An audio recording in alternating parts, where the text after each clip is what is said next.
If you are willing and feel you can do so safely and responsibly, testifying without your mask would be our preference. Okay. Thank you so much. Go right ahead. Good morning. Could you please tell us your name and spell it out? Jane Hilgendorf, Hilgendorf. And just because we have a record, I have to, even though I think I know, you have to spell your first name. Jane, Jane. And Jane, who are you married to? Michael Hilgendorf. All right. You'll be happy to know he testified and he deferred to you a lot, so we're going to ask you a lot of questions. Okay. Okay. Did you know someone named Bart and Krista Halderson? I did. Who did you know first? Krista. Tell me about how you knew Krista. Well, we met in middle school. We didn't become really good friends until high school. She became my best friend our freshman year. We sat together every morning before my English class outside Miss Bear's room. Where were you all going to school? We both went to East High School. Here in Madison? Yep. Do you remain friends with Krista your whole life? Yep, 39 years. She's been my best friend. Could you give us a little bit of history of Krista after high school? What did she do? So after high school, she went to Eau Claire College. Her dad got sick, and so she came back to Madison and finished her college career at UW-Madison. Okay. Do you know what she majored in? Art history. Why do you laugh? Well, because it's not many jobs in art not history. a job you can go and be like, oh, I'm an art history major. Right. Can I? There's no art history factory. Correct. Okay. After graduating with a degree in art history, what did Krista do with her life? She worked at Boston Store, Home Goods.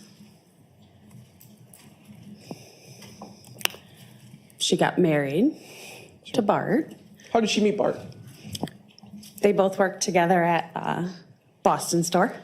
Okay. She was a manager and he was a clerk. Was that the one here in Madison? Yep, That used at East Town Mall. Used Yep. to exist. About when, and I don't expect an exact date, but about when did they get married? When did they get married? Yeah, what year, if you know, or approximately? 1994. July 31st. July 31st, Yeah. 1994? Where did the Haldersons start their family? What town were they living in when they started? DeForest. And how long did they live in DeForest, approximately? Probably 6-ish years, maybe, Okay. when And- they bought the house, because they had lived in an apartment up until that point, and then they bought a house. And then on Mohawk, 505 Mohawk. And then the boys went to school, like kindergarten and first grade there. And then they moved to Plymouth. And is Plymouth where they resided for quite a while? Yeah, yep. Okay. How far away was Plymouth from you? About 2 hours and 15 minutes from house to house. That was the farthest you'd ever probably lived away from Krista? Yes, And did you maintain your friendship during that time? yes. The boys were born and they went to school in Plymouth? They were born in DeForest, started school in DeForest, and then went to Plymouth Okay. to school. And did they go all the way through school in Plymouth, or did they move before they graduated?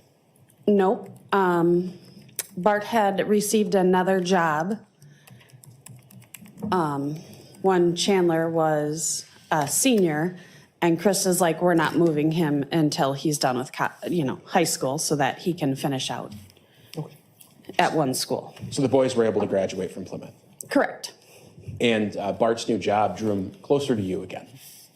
Yes. And you were happy with that. I was excited about that, yes. And they went back to the same general area of Dane County. Windsor, but yeah. And that's the house on Oak Spring Circle. Correct. So they moved there just after Chandler would have gotten done with high school, Correct. maybe 5 years ago. Yes. Yeah. Throughout all of these years, your families stayed connected, were friends. Yes. Tell me what types of things you do together. So once, I believe it was winter break, Krista and I and the two boys and my two girls, my twins, we went to like Blue Harbor and stayed in a hotel at a water park. We would do dinners together, usually at Pedro's in Madison. They would come down and that was our spot, and we would all go out to dinner. Krista and I would visit each other, periodically. She would drive to Madison or I would go up there. Like on the girls' last day of, I don't even know what grade they were in, after they were done, because they only go for a short period of time in the morning, we drove to Krista and we went to Sheboygan to the beach Oh, okay. and just hung out for the afternoon. That state park that's over there? Yep. Andre Kohler, maybe? Yes, Okay. I believe that is correct. I've been to all the state parks. That's what Okay. All 48. I don't remember it. She just drove, I just rode. Okay. Hard question, and feel free to tell me if you can't answer it, but you were around these folks a lot with their kids. What kind of parents were Bart and Krista? Amazing. What do you mean by that?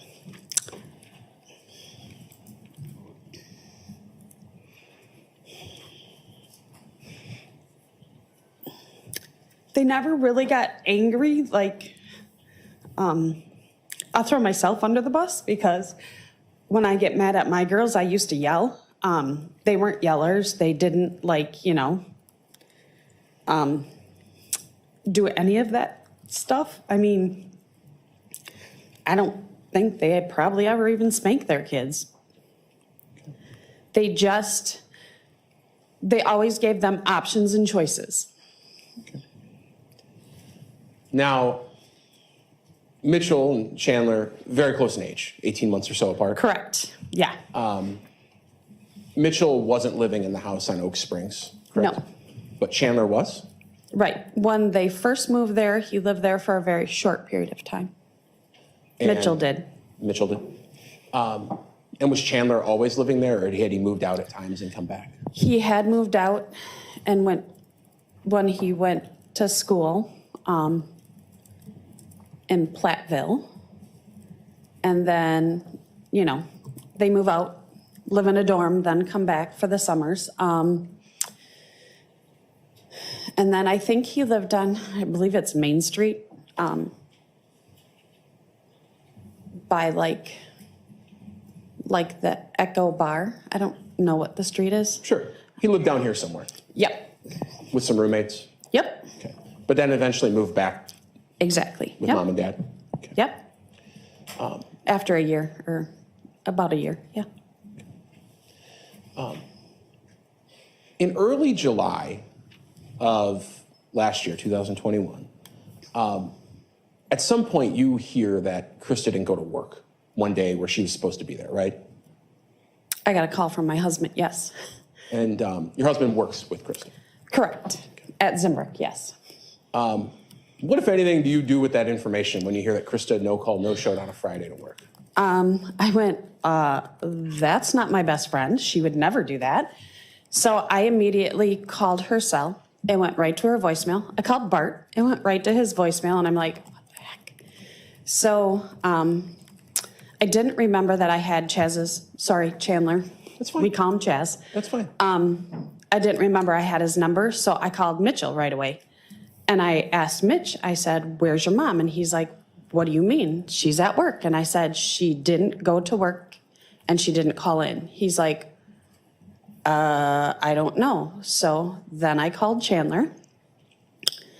After he was my fourth call. In the meantime, I had texted Krista a few times, asking her where she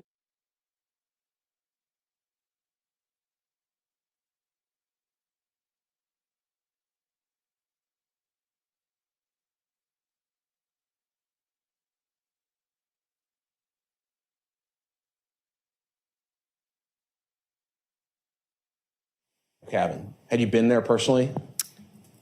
No, we were always going to go. We had made plans.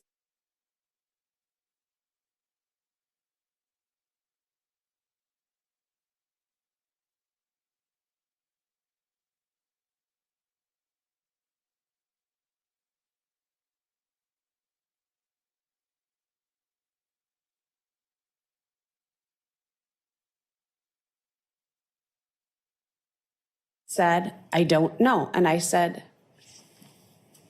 your mom is a very detailed person. She would never not go somewhere and tell you where she's going or who she's with. That's not Krista. She would leave you a mountain of notes. Did Chandler provide any other information on this call about the cabin or where his parents were? Anything that you remember? He said that they went with another couple, and I asked who, and he couldn't tell me. Which I thought was strange, because, I mean, half the time her and I would say, you know, I'm going to the cottage this weekend, whatever. I never got a phone call like that. So that was kind of out of the ordinary for me. And for me to not be able to get a hold of her, I mean, if she didn't answer my calls right away, she would always call me back. Sure. Because she was like my sister, so. Did Chandler seem to have any more details other than they were with another couple and they went to the cabin? He said that they loaded up a bunch of booze and took a whole bunch of money. Okay. And maybe that they went gambling and they were going to have a really good time. I'm going to pause there for 1 second. Okay. Were Bart and Krista people who loaded up a bunch of booze into their car usually? No. You answered somewhat emphatically. What do you mean by that? So we had been to their house many occasions. My husband and Bart would have like a beer. That's all Bart would ever drink is a beer, or he likes scotch. That was, you know, or a little small glass of scotch, whatever. Just as we were winding down, Krista usually didn't drink. She would have maybe a beer. So I can preface this. I had asked on one of my occasions when I went up to her house, I'm like, do you want me to pick up a bottle of wine for us tonight? And she's like, no, I don't want to drink in front of the kids. And I was like,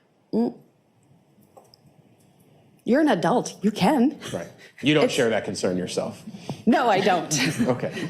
I can have a glass of wine. I'm an adult. You are. And the money, did that make any sense to you that Bart and Krista would load up cash, a bunch of cash, and go up to the cabin? No. Bart's a CPA. He was very tight with his money. They both were. They kind of had a budget, and they didn't spend outside that budget. Okay. Hence, their house was in disarray a little bit. Sure. They were remodeling. They were remodeling it to what Krista wanted, yes. Doing some work themselves. You bet. Maybe not up to code. Demo day. Okay. He had a shirt that said demo day. Yeah. After this initial call with Chandler, this is on Friday, the day of the no-call, no-show. Correct. What'd you do? What'd you do with that information? I tried calling her. We were planning to go up to our cottage. So I had called her a few times. I didn't get a hold of her. We all went up to our cottage as planned. So it was myself, my husband, one of my twins, and her boyfriend. Okay.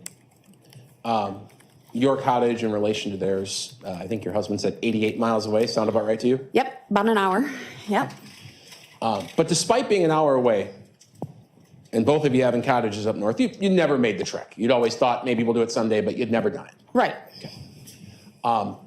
So while you're up at the cottage, are you worried about what's going on? A little bit. And then I got a text from Chaz saying that his mom and dad were fine. They made it up to the cottage and they were going to the parade. Okay. In Langlade. Sure. Or, well, sorry, White Lake, I believe was his comment to me. And I was like, oh, okay. He said he had gotten a text from her. So I was like, that made me feel a little better. Like, okay, no big deal. Okay. At what point do you begin to grow concerned again? He called me on Wednesday and said, Mom and Dad haven't come home. And I was like, what? He's like, and I haven't heard from them. And I'm like, did you call them? And he's like, yeah, I've tried. I'm like, okay. At that point, he asked me what he should do. And I said, call the police, have them go over, do a well check on the cottage. And he's like, okay. I called him back a little later and I said, did you call? And he's like, no, I can't find the number for up there. My husband, knowing me, he's like, all right, we're gonna get in the car. We're just gonna drive over there. I asked him for the address. He texted it to me so that I could get there. Sure. And when you say in the call with Chandler that he didn't know the number up there, he didn't know the number to the police? To the police station, yeah, or who to call up there. I mean, Sure. I don't know. I just thought you could call any police station and they could kind of give you a number or connect you somehow. Sure. I guess in my pea brain, that's what I thought. Okay. We could Google it, something like that. Yeah, or yeah. I mean, there's got to be numbers out there somewhere. So you decide to take matters in your own hands. You and your husband are going to take a drive. That's right. So we did. Off you go, 88 miles, and you get to One the way, cottage. yep. What do you find? There is two like big old like spoked wheels. Like people use them in their outdoor motif all the time. And then there's a birch log across that. And I'm like, I take a picture and I'm like, is this the cottage? And he's like, yeah. And then he's like, haven't you ever been there? And I'm like, no. At this point, I called him on my cell.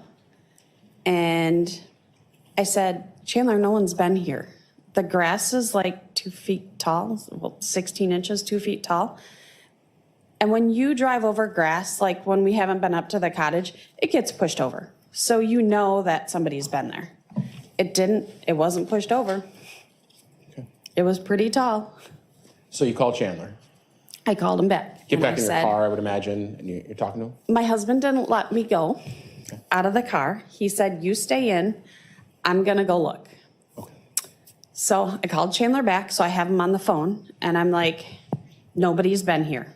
And he's like, are the doors unlocked? And I said, no, they're locked from the outside, which I thought was weird because ours has a normal like key lock. Right. And he's like, no, that's how it is. I'm like, okay. And he's like, did you check everywhere behind like the boathouse? And I'm like, Uncle Mike's doing that right now. He's like, okay. He's like, did you find anything? And I said, like, what? And I was shocked that he said, any bullet shells or any blood or anything. And I went, what? And he's like, did you find anything? And I'm like, no one's been here. And he's like, okay, what do you think I should do? I'm like, you need to report them as missing. Obviously, they didn't make it here. I don't know how they could go to a parade if they didn't make it here, but whatever. Maybe they stayed somewhere else. I didn't know. Right. At that point, you head back to your cottage for a little bit? Yes. And then I got a call from a Detective Nelson, I believe. And you started talking to the police at that point? Yep. I got a phone call. So yeah, he asked some questions and I told him what I knew. And he called, is that Wednesday? Yeah. And then he called back to like the next, so on Wednesday, after I got that phone call, I looked at my husband and he's like, we'll just pack up and go home tomorrow. He looked at me and he goes, you're not going to be happy. Let's just go. So we packed up our cottage, shut it down, and drove back to Madison on Wednesday. Sure. When you got back to Madison, I think we heard from your daughters, they took some time and they had went over to the Halderson house at some point. Right, because I had told them, I said, well, you know, and Krista and Uncle Bart are missing. And Haley's like, we'll just go be with Chaz so he's not alone. I said, okay. because that's what she would do for me. Did you yourself go over there? I did not, because we didn't get back until late. And just, the girls had already come back, and I'm like, okay. So, and I knew he had been invited, according to the twins, to Dan and Mary's, which are some friends that live up the street from them, for dinner on Wednesday. That's what he told the twins. Oops, sorry. Okay. After that call with Chandler in the car about the search of the cabin and no one being there, did you talk to him again after that? I did. When? We stopped at McDonald's in Eagle River. Eagle River. And I called him back and I said, have you heard anything? And he's like, no. He's like, but I went to the police station and filed a report that they hadn't come home. And I said, okay, good. So they'll be looking for them. But I forgot to mention one. I was on the phone with him when I was sitting at the cottage. I said, I have looked for Bart's car everywhere. And he's like, oh, Aunt Jane, didn't I tell you that they didn't take their car? I said, what do you mean they didn't take their car? He's like, they rode with the other couple. I said, who? And he's like, I don't know. I said, do you know what kind of car they drove? Because I'm thinking, maybe we can look for that car. And he didn't know. So I was like, okay. So you head back to Madison because there's no car to look for, there's no people to look for, and they're not at the cabin. Nope. After you get back to Madison, do you have any contact with Chandler yourself? No, I didn't. No, I did not. Okay. You never went to the house yourself? After, Mitchell invited me over to the house. Since? Yes. After everything occurred, yes. I'm going to take 1 second, okay? So if you want to take a drink of water, now would be a good time. The judge will probably even pour it for you if you ask. Do you want some water?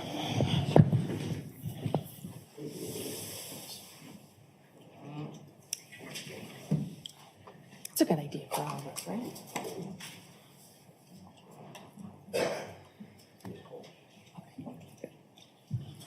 Thank you very much. No further questions. Any cross-examination?